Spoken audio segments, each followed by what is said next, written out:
नमस्कार दोस्तों, आज की कहानी है 7 भाई और एक बहन की।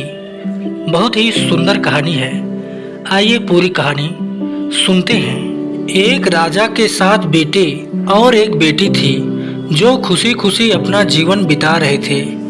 7 भाई बहनों में इकलौती छोटी बहन बहुत ही शांत स्वभाव, आज्ञाकारी एवं संस्कारी थी। उनमें सबसे बड़े भाई का विवाह हो चुका था। 7 भाइयों में सबसे छोटा भाई एक आंख से अंधा था। छोटे भाई के दिल में अपनी इकलौती बहन के लिए बड़ा प्यार एवं लगाव था। एक दिन बड़े राजकुमार अपनी पत्नी और अपने छोटे भाइयों को साथ लेकर अपने खेतों में काम करने चले गए। क्योंकि उस जमाने में खेती बाड़ी आपसी सहयोग से हुआ करते थे। सभी लोग खेतों में काम करने जाने से पहले अपनी छोटी बहन को खाना बनाने का आदेश देकर घर से निकलते हैं। 7 राजकुमार की बहन अकेले घर पर खुशी खुशी सबके लिए खाना बनाने के लिए जंगल से सरौटी साग को तोड़कर लाती है और बड़े प्यार से सरौटी साग की सब्जी बनाने से पहले बैठी सब्जी फल आदि काटने का औजार से साग को काटने लगती है। इसी दौरान वह अपनी उंगली भी काट बैठती है और रक्त की एक तेज धार निकलने लगती है, जिससे उसका पूरा हाथ खून खून हो जाता है। तब राजकुमारी सोचने लगती है कि क्या करूं? अगर घर के दीवार में खून को पोंछूंगी तो भैया लोग देख लेंगे और चिंता करेंगे, और यदि अपने कपड़े में पोंछूंगी तो भाभी खून लगा कपड़ा देखकर माहवारी समझ खाना नहीं खाएगी। राजकुमारी इस डर से सब्जी पकाने वाले छाता साग में सारा खून पोंछकर खून को बहने से रोकती है। फिर इसी खून लगे साग को सब्जी बनाती है। जब उसके सारे भाई और भाभी अपने खेतों से लौटते हैं तो छोटी बहन हमेशा की तरह सभी के लिए साफ थाली में खाना और मिट्टी के लोटे में पीने के लिए पानी देती है, और सभी एक साथ खाना खाते हैं और पके हुए साग को खाकर खाने की जमकर तारीफ करते हैं। और वे सब अपनी बहन से पूछते हैं कि बहन, तुम्हारे द्वारा बनाया हुआ यह साग बहुत बार खाए हैं, परंतु आज की बनी सब्जी का स्वाद बहुत ही अद्भुत लगा। बताओ ना कैसे और क्या क्या मिलाकर इतना स्वादिष्ट सब्जी बनाई हो। पहले तो राजकुमारी डर से सहम गई कि कहीं भाइयों को पता न चल जाए कि मेरी हाथ की उंगली कट गई है। फिर वह थोड़ा सोचकर बोलती है कि कुछ नहीं भैया, जैसा हमेशा की तरह सब्जी पकाती हूँ वैसी ही तो बनाई हूँ। राजकुमारी अगले दिन 7 भाइयों के अनुरोध पर फिर से एक बार वही छाता साग की सब्जी बनाती है, परंतु भाइयों को पिछले दिन के जैसा स्वाद नहीं मिलता। फिर ऐसा ही अनुरोध 3-4 बार हुआ, लेकिन खून लगे साग का स्वाद उनके मन मस्तिष्क से उतर ही नहीं रहा था। असलियत जानने की जिज्ञासावश 7 भाई और भाभी ने उससे उस दिन के खाना बनाने का तरीका जानने का जिद करने लगे। मजबूरन राजकुमारी को सारी घटना बतानी पड़ी। सच्चाई मालूम होने पर 5वां भाई, जो बहुत ही लालची किस्म का था, उसने बाकी भाइयों से कहा कि बहन का खून इतना स्वादिष्ट लगा तो इसका मांस कितना स्वादिष्ट होगा। यह बोलकर सभी भाइयों के बीच चर्चा करने लगता है। सबसे छोटे भाई को छोड़कर बाकी भाइयों ने राजकुमारी को मारकर उसका मांस खाने को राजी हो गए थे। मांस खाने की सोचकर उन सभी के मुंह से लार टपकने लगता है। भाइयों के मन में स्वादिष्ट खाना खाने के लिए वे कितना लालची बन गए, इसका आभास राजकुमारी को हो गया कि किस प्रकार उसके भाई उनकी मांस खाने की लालसा रखते हैं। एक दिन 7 भाई शिकार खेलने के बहाने राजकुमारी को लेकर घने जंगल में लेकर जाते हैं, जहां पूर्व से निर्मित 4 केंद्र के वृक्षों पर बने मचान के नीचे पहुंचते हैं, जिस पर अपनी बहन को यह झूठ बोलकर चढ़ने के लिए बोलते हैं कि इस मचान पर जंगली जानवर तुम पर हमला नहीं कर सकेंगे। इस प्रकार 7 भाई अपनी बहन को मचान पर बैठाकर अपना अपना धनुष लेकर शिकार करने का ढोंग करके चले जाते हैं। तब राजकुमारी को पूरा आभास हो चुका था कि आज उसका आखिरी दिन है, लेकिन वह चाहती थी कि उनके भाइयों की इच्छा पूर्ण हो, इसलिए भी वह मचान में जाकर बैठ जाती है।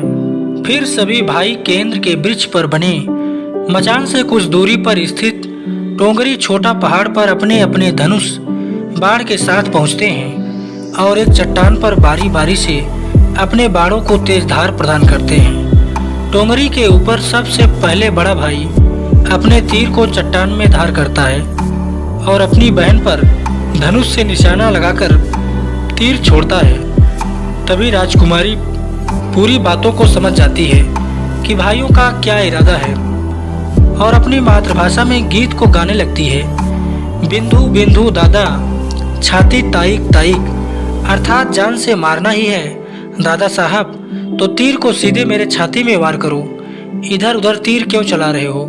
फिर सभी भाई बारी बारी से अपने तीर के धार को तेज करते हैं और राजकुमारी पर निशाना लगाकर तीरों को छोड़ते हैं। 6 भाइयों का निशाना खाली जाता है और 7वां भाई जो सबसे छोटा था वह तीर चलाने से इनकार कर देता है, क्योंकि उसे अपनी छोटी बहन से बहुत लगाव था और धनुष बाण चलाने में 7 राजकुमार में सबसे निपुण था।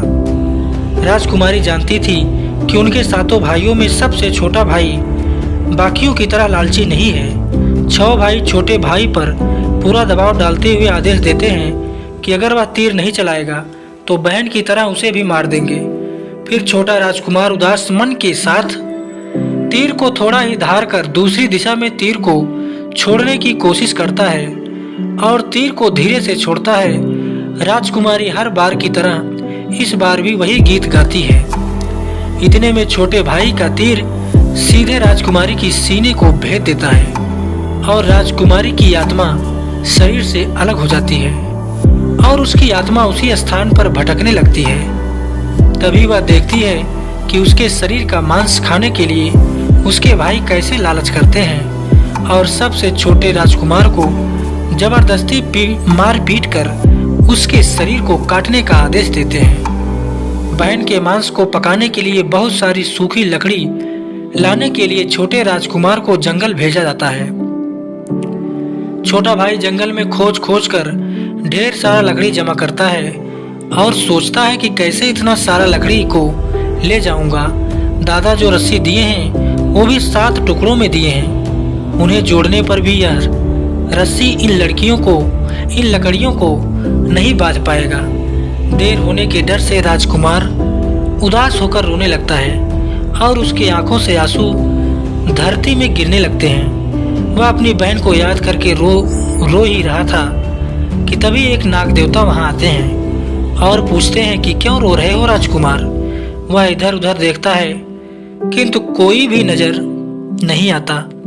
फिर राजकुमार को नाग देवता दिखते हैं और राजकुमार नाग देवता को अपनी पूरी आप बीती सुनाते हैं। फिर नाग देवता उसे कहते हैं कि मैं लकड़ी में रस्सी की भांति लिपट जाता हूँ और तुम जैसे ही लकड़ी वहां रखोगे तो मैं धीरे से निकल जाऊंगा।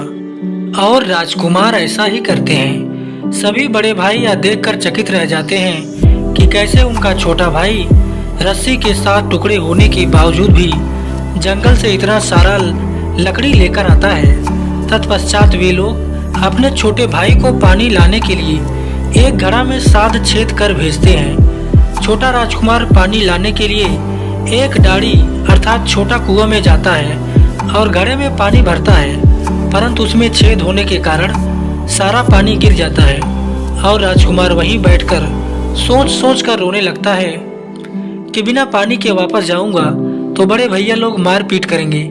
यह सारी घटना को दाढ़ी के मेढक, केकड़ा और मछली सुन व देख रहे थे और वे तीनों राजकुमार को रोता देखकर पूछते हैं कि क्यों रो रहे हो। फिर राजकुमार ने उन्हें अपनी बीती को विस्तार से बताते हैं और कहते हैं कि मैं अपनी प्यारी बहन के शरीर का मांस कैसे खा सकता हूँ, नहीं खाऊंगा तो बड़े भैया लोग मार पीट करेंगे। तब मेढक कहता है कि तुम परेशान मत हो, हम सब मेढक घड़ा के छेद में चिपक जाते हैं। फिर मछली और केकड़ा बोलते हैं कि तुम हमें लेकर चलो, तुम्हारे भाई जब राजकुमारी के मांस को खाएंगे तब तुम मछली को खाना और जब वे हड्डी को खाएंगे तब तुम केकड़ा को खाना। बड़े भाइयों को शक नहीं होगा। फिर राजकुमार ने बिल्कुल वैसा ही किया जैसे केकड़े और मछली ने कहा था। रात को जब राजकुमारी का पका हुआ मांस खाने को परोसा गया, तब बड़े भाइयों से छुपाकर वह मांस को दीमक के टिलहे में डाल देता है और समय बीतने पर वहां बांस का एक बड़ा झुंड उगता है।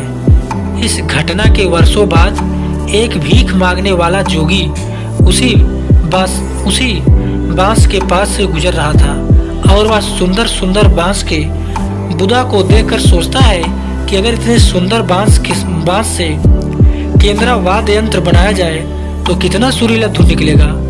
उसी क्षण बांस से आवाज आती है, ना काट काट रे जोगी, ही तो लागे भैया रोपल बांस।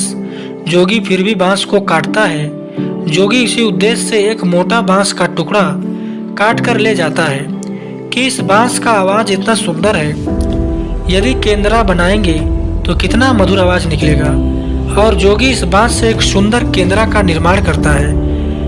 इस केंद्रा से इतनी मधुर ध्वनि निकलती है कि जोगी जहाँ जहाँ भी इसे बजाता है, इसके ध्वनि से लोग मंत्र मुग्ध हो जाते हैं। एक दिन जोगी घूमते घूमते बड़े राजकुमार के घर पहुंचता है और अधिक धन के लालच में जोगी जोर जोर से केंद्रा बजाना शुरू कर देता है। परंतु इस बार केंद्रा का मीठा सुरीला स्वर कर्कश हो जाता है और जब भी जोगी कुछ नया धुन बजाने की कोशिश करता है, बार बार एक ही धुन निकलता है, ना बाज रे केंद्रा, ये तो लगो मोर दुश्मन कर घर। बार बार यही धुन निकलने पर बड़ा राजकुमार मार पीट कर जोगी को अपने घर से भगा देता है। ऐसे ही घूमते घूमते जोगी हर भाई के घर जाता है, लेकिन हर बार की भांति वही धुन, ना बाज रे केंद्रा, ये तो लगो मोर दुश्मन कर घर, बजाता है। यह धुन सुन सारे भाई जोगी को डांट डपट कर भगा देते हैं। सबसे अंत में जोगी छोटे राजकुमार के घर पहुंचता है। छोटे भाई के घर के आंगन में प्रवेश करते ही केंद्रा खुद ही बजने लगता है, जोर जोर से बाज रे केंद्रा, ये तो लगो मोर छोट भैया का घर। बड़ा ही मधुर मीठे स्वर का धुन सुनकर छोटा राजकुमार चंद्राकर मोहित हो जाता है और यह धुन सुनकर छोटे राजकुमार से रहा नहीं गया और जोगी से केंद्रा की मुंह मांगी सीने की सोने की मोहरें देकर उन्हें खरीद लेता है तथा जोगी को अच्छे से मेहमान नवाजी कर अच्छे से विदा कर दिया जाता है।